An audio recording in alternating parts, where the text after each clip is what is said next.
All right, so let's do question number 8. So, if you remember, I have given you similar question earlier. तो मैं समझा देता हूँ कि क्या क्वेश्चन था. आपके पास एक रॉड है. So मान लो you have this rod, right? Then it is in the horizontal position. Uniform rod AB of length L and mass M is free to rotate about point A. So this rod is free to rotate about point A. So you have point A over here and point B over here, the length of rod being L. So it is free to rotate about point A. The rod is released from rest in horizontal position. Okay, given the moment of inertia of rod about A is ml square by 3, the initial angular acceleration of the rod will be. So, देखो ऐसा है, ये rod है, as you can see in my hand, right? It is free to rotate about my finger, index finger. मैंने जैसे इसको release किया तो क्या होगा? It will start rotating about point A. It is coming down. It is coming down. Why? Because of gravity. Okay. Now you have to know this. This rod is coming down because of gravity, and the rod basically will rotate something like this. So ये ऐसा rotate होने लगेगा. About point A, it will start rotating like this, right? इसका center of mass मान लेते हैं यहाँ पे है M. Center of mass of a rod is at half the length. ये पता होना चाहिए. This is really important. Center of mass of the rod is at the geometric center, and that point is at half the length from any end. ये पता अगर होगा आपको तो question solve हो गया. By definition, what is torque? R cross F, है ना? R cross F मतलब R F sin थीटा. लेकिन यहाँ पे थीटा की वैल्यू 90 आती है. हमने ऑलरेडी करके देखा है ये सब, तो हमको पता है torque is RF, right? What is F? F is nothing but mg, क्योंकि ये रॉड रोटेट स्टार्ट क्यों हुआ? Because of gravity, because of its weight mg. और R क्या होता है? R होता है फोर्स से लेके तो एक्सिस तक का मिनिमम डिस्टेंस. कंफ्यूजन कहाँ होता है यहाँ पे? कंफ्यूजन ये होता है कि अभी ये पूरा रॉड है, फिर फोर्स F से लेके एक्सिस तक का डिस्टेंस L/2. फिर मैंने यहीं से क्यों मेजर किया? मैंने यहाँ से क्यों नहीं मेजर किया? यहाँ पे mg क्यों नहीं दिखाया? यहाँ पे mg क्यों नहीं दिखाया? मैंने यहाँ पे mg क्यों नहीं दिखाया? मैं सेंटर ऑफ मास पे क्यों दिखा रहा हूँ? क्योंकि वो डेफिनेशन है. हमारे पास जब एक्सटेंडेड बॉडी होती है, जैसे रॉड है, जैसे स्फीयर है, जैसे कुछ और है, राइट? तो उसका वेट, जब आप वेट बोलते हो, mg बोलते हो, तो ये अजम्पशन होता है कि weight is gravitational force acting on the centre of gravity या फिर centre of mass. Centre of mass कहाँ पे? सेंटर में. mg मतलब वेट कहाँ एक्ट होगा? सेंटर पे. By definition torque is RF. R ये परपेंडिकुलर डिस्टेंस होता है किसका किसका? Between axis of rotation and the point at which the force is acting. What is this distance then? Axis of rotation A से पास हो रहा है और फोर्स यहाँ पे है, तो डिस्टेंस कितना हो गया? This R is L/2. तो यही कंफ्यूजन होता है बेसिकली. तो R is perpendicular distance between axis of rotation and the force. तो ये आ जाएगा L/2 और फोर्स है mg. This is torque, equation number 1. But torque is also I alpha, and I is given to you ml square by 3 alpha, equation number 2. So from 1 and 2, left hand side of both 1 and 2, both are tau. So you will have mg L/2 equal to ml 3 alpha, cancel cancel. Okay, तो ये आप solve करोगे तो you will get ml square है, ml cube नहीं है, यहाँ पे ml स्क्वायर है। So yes, ml square square, ये और ये कैंसल, तो ये आ जाएगा 3g/2l इक्वल टू अल्फा, मैंने बताया था ऑप्शन नंबर डी आएगा, राइट। तो सिंपल क्वेश्चन था, this was extremely simple question, but basics. Force कौन से पॉइंट पे एक्ट होता है, ग्रेविटेशनल फोर्स, वेट कौन से पॉइंट पे एक्ट होता है, सेंटर ऑफ ग्रेविटी या सेंटर ऑफ मास। आर क्या होता है, एक्सिस ऑफ रोटेशन से, तो फोर्स जहां पे एक्ट हो रहा है उसमें perpendicular distance l/2। Next question, question number 13। हाँ, 11th 12th क्वेश्चन मैंने इंटेंशनली नहीं लिया क्योंकि I need to tell you something more on that question, तो वो आगे ले लेंगे हम लोग। बाकी 9th 10th हमारा कल हुआ था। Two rotating bodies A and B of masses m and 2m with moment of inertia IA and IB, where IB is less than IA, have equal kinetic energy of rotation. मतलब kinetic energy of rotation of A is equal to kinetic energy of rotation of B. Okay, right. LA and LB are their angular momentas. So LA and LB are their angular momentas. So then what is the relation between angular momentum? तो हमारे पास दो body है, A और B दोनों rotate हो रहा है, A का मास m है, B का मास 2m है, A का मोमेंट ऑफ इनर्शिया IA है, B का IB है, B बॉडी का मोमेंट ऑफ इनर्शिया A से कम है, दोनों का काइनेटिक एनर्जी इक्वल है, LA और LB ये एंगुलर मोमेंटम है A और B का, तो what is the relation between LA and LB? तो काइनेटिक एनर्जी इक्वल है, what is kinetic energy, half IA omega A square half IB omega B square, क्योंकि half I omega square is kinetic energy of rotation, और body से rotating, सिर्फ rotating bodies हैं, ऐसा नहीं बोला है रोलिंग, रोलिंग बोला है क्या, नहीं, only rotation.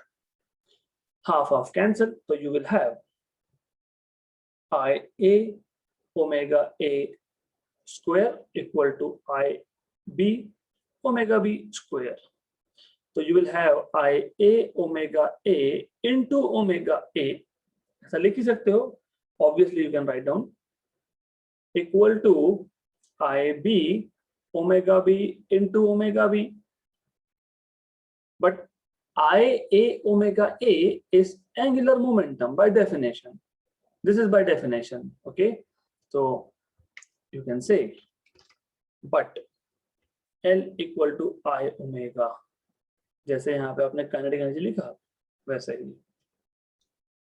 But kinetic energy is half I omega square, वैसे ही L equal to I omega, therefore IA omega A is LA,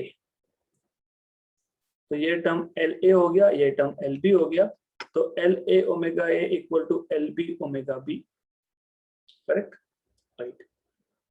what else you can say, तो हमको करना था कंपेयर, हमको क्या कंपेयर करना था, LA और LB को, तो अब क्या करेंगे, you are at this stage, right, so now what you can do is, how can you solve this problem, तो what you can do is, but again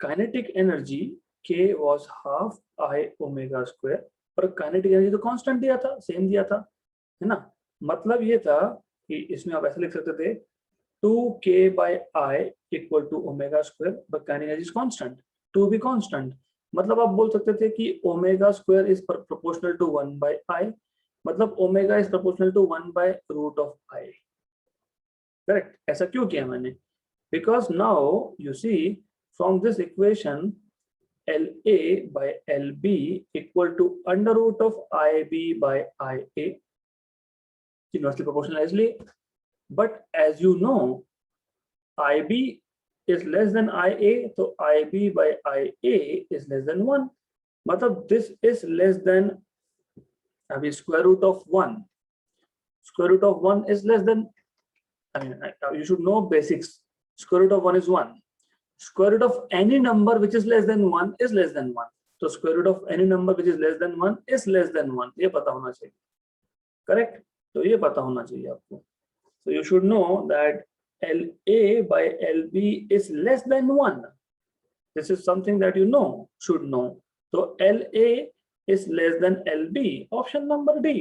हो गया question solved. Correct. Right. So you have to take care of few things over here. आपको ऐसा solve करना है, या फिर एक दूसरा मेथड भी एग्जिस्ट करता है। अगर आपको दूसरे मेथड से सॉल्व करना है तो आप दूसरे मेथड से भी सॉल्व कर सकते हो।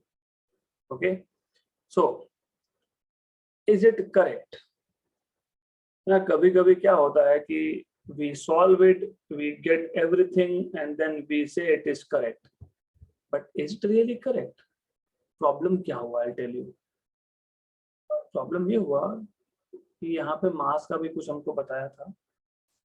We have not even thought of masses here. हमने मास का कुछ सोचा ही नहीं है यहाँ पे। हमने सीधा सीधा we have wrote down something which does not include mass. So does it make any difference? So assignment for today for you will be to check if it is correct. I want you to think about it कि हम कहीं से तो मास को involve कर सकते हैं क्या इक्वेशन में? कर सकते हैं, तो उसका कुछ इफेक्ट होगा क्या आंसर पे? This is what you have to check. Okay, तो मैं एक बार और बता देता हूँ, क्वेश्चन इज सिंपल। अब मैं थोड़ा शॉर्टकट मेथड से जाऊंगा। तो काइनेटिक एनर्जी, ये आपको ऑलरेडी पता है, हाफ आई ओमेगा स्क्वायर था, और आपको ये भी पता है कि हमने अगर आई से मल्टीप्लाई डिवाइड किया तो I square omega square by I आएगा। तो मैंने आई से मल्टीप्लाई डिवाइड कर दिया। फिर आपको ये भी पता है कि आई ओमेगा ये एल होता है, तो एल स्क्वायर बाय आई आएगा। Correct, clear? आपको ये भी पता है कि kinetic energy of A equal to kinetic energy of B बोला ही है। तो you know that half L A square by I A equal to half LB square by IB, half of cancel, तो आपको मिल गया LA by LB का whole square equal to IA by IB, isn't it? Correct है ना ऐसा? तो फिर IA LA by LB is under root of IA by IB. Good, right? है ना? तो ऑफ कोर्स शॉर्टकट्स और भी है, तो मैं जो कर रहा हूं वो एक स्टेप में हो सकता है, तो ठीक, यू आर स्मार्ट इनफ, तो मैं आपको स्मार्टली बताऊंगा। के कांस्टेंट हो गया, के कांस्टेंट का मतलब हो गया कि L square is proportional to I, मतलब हो गया कि L is proportional to root of I. Direct कर सकते थे, डजंट मैटर। मैं आपको तीसरा मेथड बता रहा था, लेकिन ठीक है, it's okay. One of you said कि डायरेक्टली लिख सकते हैं, क्या फर्क पड़ता है, क्योंकि काइनेटिक एनर्जी कांस्टेंट है। तो LA by LB is under root of IA by IB. Now you can say now IB is less than this, therefore you can say IA by IB is greater than 1. Square root of a number which is greater than 1 is greater than 1. इसका मतलब LA by LB is greater than 1, मतलब LA is greater than LB, option number A. So now you exactly understand my point. My point was, is this correct? And if yes, so what is wrong in method 2? Is this correct? No, then what is wrong here? So that is why I am leaving it as a question mark for you over here. ये आपको देखना पड़ेगा क्या गलती हुई। Definitely कुछ तो गलती हुई, क्या गलती हुई वो आपको देखना है, क्योंकि नॉर्मली दोनों मेथड से सेम आंसर मिलता है, but somewhere we can go wrong. Okay, तो take it that this is correct, option number A is right answer, ये करेक्ट है। फिर भी आपको चेक करना है कि क्या प्रॉब्लम हुई, कहाँ पे प्रॉब्लम हो सकती है। तो ये याद रखना, kinetic energy is half I omega square multiply divide by I. तो I square omega square by I, तो I square omega square is L square. तो काइनेटिक एनर्जी कांस्टेंट है, तो L square is proportional to directly I, L is proportional to root of I. तो L A by L B is root of I A by I B. तो applying this condition you gate L A greater than L B. तो हो गया question solve, option number A आ गया हमारा। Next question, question number 14। 3 objects, A, which is a solid sphere, B, which is a thin circular disc, B, which happens to be a thin circular disc. तो ये circular disc है मान लेना। If it doesn't look like, I will make it look like a disc. तो ये एक thin circular disc है मान लो B. C is a circular ring. So C is a circular ring. Okay. Each have mass m and radius r. इसका radius r, इसका भी radius r, इसका भी radius r, mass इसका भी m है, इसका भी m है और इसका भी m है। They all spin with the same angular speed omega about their symmetry axis. Symmetry axis मतलब it is rotating through this particular axis, passing to center of mass. This is also doing the same thing, passing to center of mass, something like this. Okay, so ऐसा है। So all of them are rotating about their symmetric axis. The amount of work done required to bring them to rest, मैंने आपको पहले ही बताया था, amount of work done to stop a rotating body equal to the kinetic energy possessed by the body. जितना kinetic energy है उतना ही apply करना पड़ेगा ना रोकने के लिए। So amount of work done in any case, amount of work done to stop is equal to kinetic energy of the rotating body, right? Okay, do you know kinetic energy of A, which is work done, अभी भी लिखा मैंने, work done is equal to kinetic energy. What is kinetic energy? Half I omega square, right? Good. You already know this. So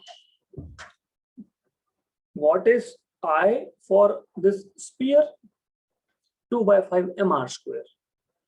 2 by 5 mr square omega square. Okay. What about disk? For disk, kinetic energy is half I omega square. What is I? mr square by 2. अभी ये basic चीजें पता होनी चाहिए आप लोगों को। Okay, no one can help you out here because अभी इतना प्रैक्टिस हो गया कि इक्वेशन आपको पता होना चाहिए। For this it is half I omega square again.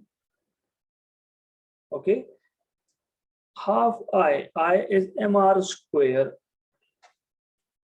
तो ये यहाँ जो आपने लिखा है kinetic energy of A is 1/5 M R square omega square. 1/5 is 0.2 M R square omega square.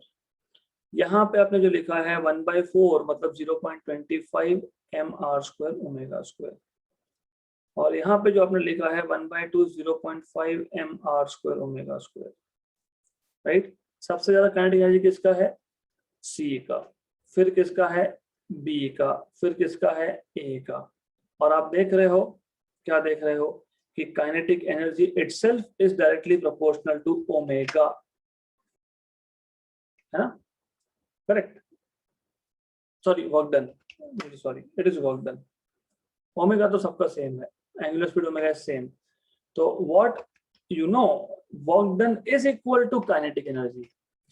अब सबसे ज्यादा काइनेटिक एनर्जी जिसके पास होगा उसी को रोकने के लिए सबसे ज्यादा वर्क डन करना पड़ेगा। तो कौन सा है? ऑप्शन नंबर ए है।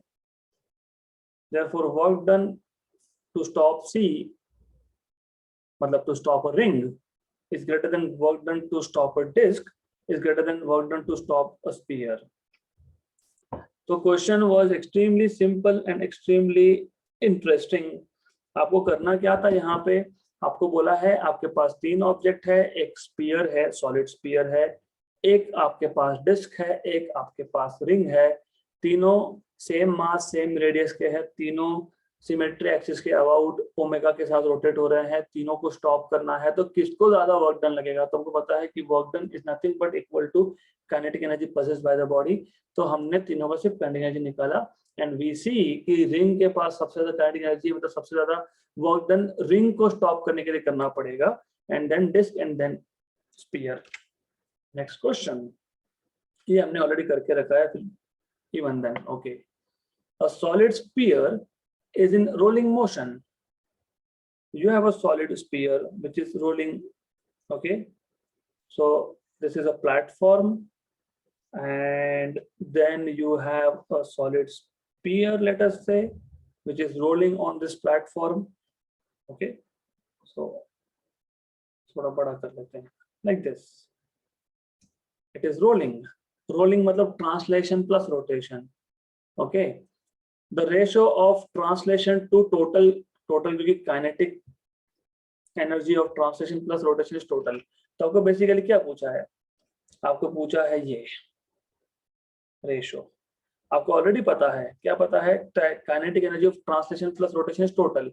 आपको ऑलरेडी पता है ट्रांसलेशन मतलब हाफ mv², और total kinetic energy of rolling motion हमने already half mv², 1 + k² r² करके ही रखा था, ये हमको पता ही है। कैंसल कैंसल, तो ये आ गया आपके पास 1/1 + k² r²। सॉलिड स्पीयर के लिए k² r² 2/5 होता है, तो 1/1 + 2/5 मतलब 1/7/5 मतलब 5/7। तो ये तो मैंने टेबल ही बना के दिया है थ्योरी क्लासेस में। खत्म, question done. Ratio of translation to rotation, sorry translation to total is 5/7. Ratio of translational kinetic energy to total kinetic energy of rolling motion is 5/7. So what should be the ratio of rotational kinetic energy to total? 2/7. क्यों 2/7? Simple सा case है, अगर KT/K ये 5/7 है तो KR/K ये 2/7 होना चाहिए, क्योंकि टोटल एडिशन आपको 1 मिलना चाहिए, because you should get KT/K + KR/K = 1, तभी मिलेगा ना। 5/7 + 2/7, 7/7 is 1। इससे क्या हुआ, ये 1 मिलने से क्या हुआ, KT/KR/K = 1, मतलब total kinetic energy is translational plus rotation. तो रिमेंबर दिस, याद रख लो, ये ट्रांसलेशन बाय टोटल अगर 5/7 है तो रोटेशन बाय टोटल 2/7 होगा। That is the idea here. Next question 16th, a disk and a sphere of same radius but different mass। एक disc है, एक स्फीयर है, तो I will take it over here। So you have a disk and a sphere of same radius but different masses, roll off 2 inclined plane of the same altitude and same length. Which one of the 2 objects get to the bottom of the plane first? हमारे पास ऐसा scene है that you have same length same altitude 2 planes, एक पे disc है, तो मान लो कि ये डिस्क है, मान लो ये डिस्क है, एक पे सॉलिड स्फीयर है, just assume this is a solid sphere, दोनों का रेडियस सेम है। अब I can not help it, क्योंकि दोनों आपको सेम ही दिखेंगे, I understand, but of course 3 dimensions को आप जब 2 डायमेंशन पे ड्रॉ करते हो तो प्रॉब्लम तो होता ही है, तो that is the problem over here. Okay, so this is case of disc, this is case of sphere. ये एंगल भी थीटा, ये एंगल भी थीटा। ओके, ये हाइट अल्टीट्यूड मतलब h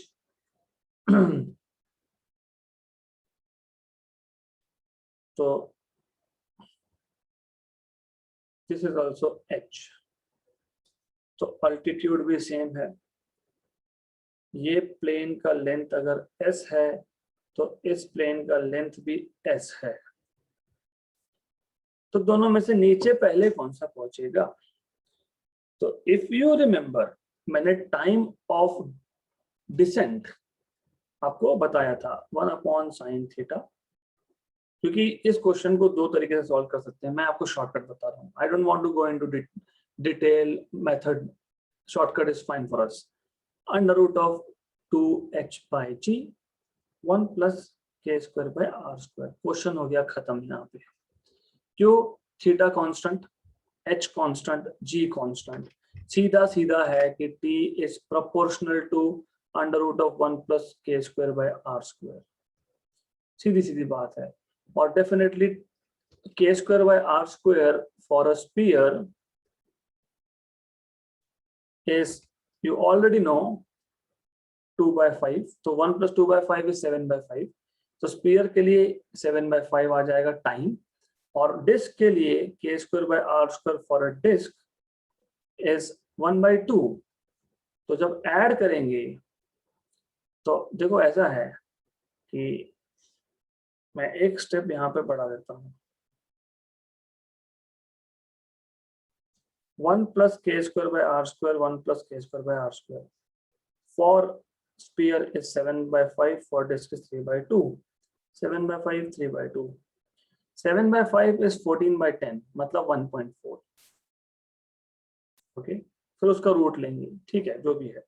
दिस इज 1.5, तो ज्यादा बड़ा किसका? डिस्क का।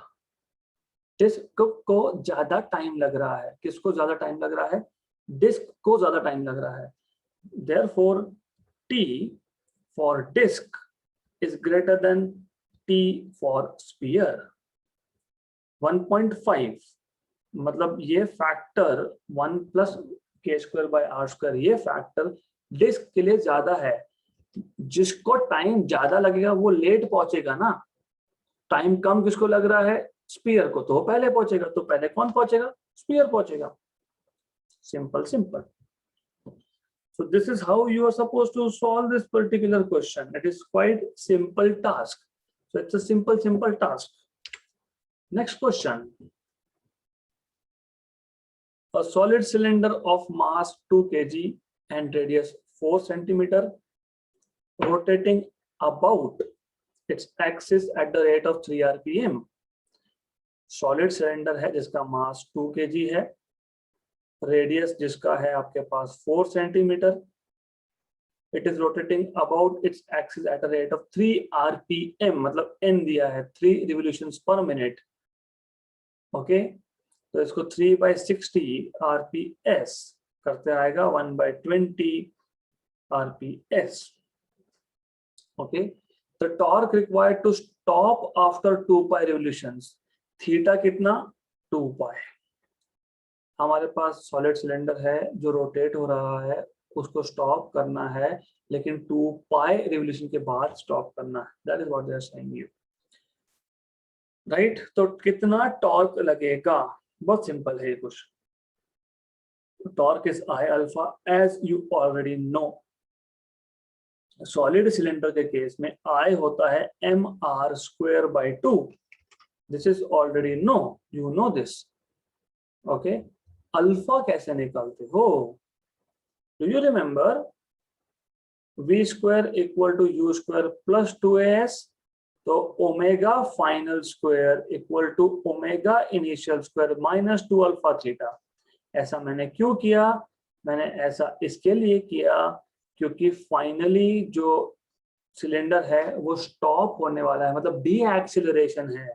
तो डी एक्सिलरेशन जब होता है तो अल्फा को माइनस लिखते हैं, डी एक्सिस मतलब अल्फा नेगेटिव, ओमेगा फाइनल कितना 0, ओमेगा इनिशियल कितना है आपके पास 2 पाई times of an initial, an initial कितना है 1/20, ओके, इसका स्क्वायर -2 अल्फा थीटा कितना है 2 पाई है, ओके राइट, इसको साइड में कर देते हैं। तो दिस इज इक्वल टू 2 पाई का square 4 pi square an initial square, n initial square is 1/20 square, 20 square is 400 equal to 2 into 2 is 4 pi alpha, 4 गया pi गया, तो alpha is pi by 400, तो alpha you have as pi by 400, okay, this is pi by 400, good। तो अब इसको substitute कर देंगे यहाँ पे। So now you can go ahead with this. Torque is I alpha and alpha is pi by 400. Right? Good. So theta आ गया क्या 2 pi, 3 revolutions, 3/60 RPS, that is correct. 1/20, 2 pi 20, 400 looks correct. ठीक है। मास कितना दिया है 2 kg, रेडियस कितना दिया है 4 सेंटीमीटर, मतलब 16 × 10⁻⁻4 मीटर स्क्वायर, मतलब मीटर सेंटीमीटर से मीटर में जाएंगे हम लोग, अपॉन 2 पाई अपॉन 400, ओके। तो 2 गया, तो नाउ 16/4 पाई 10⁻⁻4 और नीचे का 10⁻2 10⁻⁻6, क्योंकि ये 2 भी ऊपर लेके जाऊंगा मैं, तो 1 and 4 4 into पाई, 4 into पाई कर लो जितना भी आएगा, ओके। तो 4 into pi is around 12 into 10⁻⁻6, ऐसा कुछ मिला तो ठीक। तो calculations you have to verify what it is, and solid cylinder is a disc, by the way। मैंने बताया है आपको कि सॉलिड सिलेंडर मतलब डिस्क होता है। Why? Because you have this as solid cylinder. Solid cylinder जब रोटेट होगा, in any case you should know this, solid cylinder का क्रॉस सेक्शन क्या होता है? सॉलिड सिलेंडर का क्रॉस सेक्शन क्या होता है? डिस्क ही तो होता है वो, और एक्सिस मतलब ये लाइन। तो सॉलिड सिलेंडर जब रोटेट होगा अबाउट इट्स एक्सिस, तो फॉर्मूला डिस्क के ही यूज होते हैं। You have to understand this, disc के ही यूज होंगे, ओके। मैंने थियरी क्लासेस में मैंने न्यूमेरिकल्स लेवल 1 के न्यूमेरिकल जब कर रहे थे तभी भी बताया था मैंने ये चीज, तो you have to pay attention, right. So let us check कि कैलकुलेशंस में क्या प्रॉब्लम हुई है। तो there is something which is not right from our end, or maybe the answer is not printed correctly. So let me see. एक छोटी गलती है, I'll tell you what. Okay. So the thing is, question हमारा पढ़ने में थोड़ा problem हुआ। The torque required to stop after 2 pi revolutions. You see where we can go wrong. तो थीटा जो है वो 2 pi revolutions है। मतलब मुझे एक बात बताओ, 1 रिवोल्यूशन मतलब 2 pi angle, 1 revolution is 2 pi radian, 2 revolutions is 4 pi, 2 into 2 pi, 3 revolution is 3 into 2 pi, बराबर है ना। 4 रिवोल्यूशंस इज 4 into 2 पाई, तो 2 पाई रिवोल्यूशंस मतलब 2 पाई into 2 पाई रेडियंस। जिसको नहीं समझा मैं वापस बताता हूँ, 1 revolution is 2 pi radian, 2 revolution is 2 into 2 pi radian, 3 revolution is 3 into 2 pi radian, right? तो n revolution is n into 2 pi radian, तो 2 पाई रिवोल्यूशन मतलब 2 पाई इंटू 2 पाई रेडियन। तो यहाँ पे एक गलती हो गई, छोटी सी गलती थी, लेकिन सी जिस छोटी सी गलती can cost you heavy price. Okay, तो यहाँ पे जब आप थीटा लिख रहे हो तो थीटा 4 पाई स्क्वायर आएगा, तो यहाँ पे थीटा आएगा 4 pi square. So this small mistake can give you -1 instead of +4, तो 4 पाई स्क्वायर आएगा। तो इसका मतलब यहाँ पे टोटल 2 इंटू 4 पाई स्क्वायर आएगा। Okay, so which means this 4 pi square and this 4 pi square will completely cancel out, so which means alpha will be 1/800। so which means यहाँ पे अल्फा की वैल्यू ही गलत हमने डाल दी है, तो आंसर कैसे करेक्ट आ सकता है? फिर अभी आ जाएगा answer correct, no issues now. तो alpha is 1/800, m is 2, r is 4 centimeter, 16 into 10 power -4 मतलब in short, okay, upon 2 और ये 1/800, right? तो cancel 16/8, 10 power -6 मतलब 2 into 10 power -6 Newton meter, option number B। This is how you can solve this particular question। तो 2 पाई revolution, यहाँ पे मैंने 2 पर रेडियन लिख दिया था, थीटा तो गलती हो गई, तो you have to be little careful while doing such kind of problems। okay, all good। So for today that's sufficient, so we'll stop for today, and with more questions we'll continue tomorrow।